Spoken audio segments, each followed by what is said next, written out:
In Surah An-Nisa, when Allah subhanahu wa ta'ala is talking about the different amounts of inheritance that are given to different types of people, He says something really amazing once it's all said and done. He says that for men is their share and for women is their share, and they essentially, the message is they shouldn't compare each other and look to each other wanting what the other one has. Rather, if they want bounty, they should ask Allah. And for me, it's extremely significant that Allah words it in the general way that He does, because this is something that is very informative of gender relations, but even outside of gender relations. Like, everybody has a different role to play. Everybody has a different sort of hats that they wear, or a different set of hats that they wear in their lives. Maybe you're engaged in more of the work on the home front, or somebody's engaged more work out of the house, or things like that. It can be really, really easy to feel dissatisfied and look at the other and wish that you were in the other situation. The grass is always greener on the other side. You see the other person, it might seem like they have a lot of freedom. It might seem like they're going here to there, and they're moving around, and they're doing all these cool things. But it's rarely the situation that one situation is completely just better and more rewarding, more satisfying than the other. Certain doors open and other doors close. Yes, there might be more freedom and more sort of recognition in this particular role that you're looking at and sort of envying, but it also is going to come at a cost, and there's other burdens attached to it as well. And vice versa. You might be in a situation where you feel like you're not getting a lot of recognition, and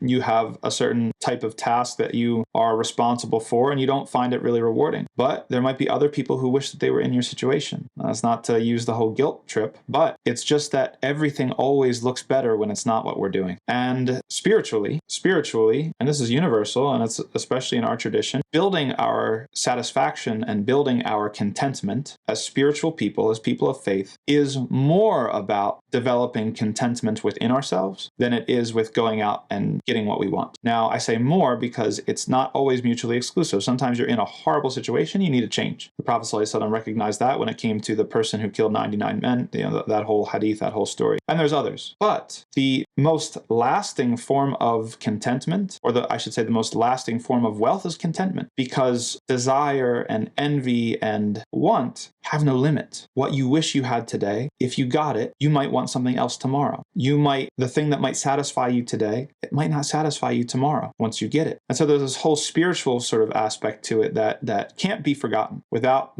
belittling the material aspect. But everybody's pretty much in our time and age and location in the world, everybody's very attuned to the material aspect. We're very attuned to changing our lives. Choose you, do this, in order to kind of better our situation. We're not very attuned to developing that internal contentment and satisfaction with kind of the hand that was dealt you, and the roles and the duties and responsibilities that you have, and realizing that that too is an avenue that Allah gave you to worship Him, even if it's not something that gets recognition from society, even if it's not something that's monetized or has been entered into the neoliberal capitalistic economy. It's still an avenue for worship, and building contentment and building up your worship through that activity might be the bigger thing that's going on than trying to obtain the thing that you're looking at on the outside and trying to get it.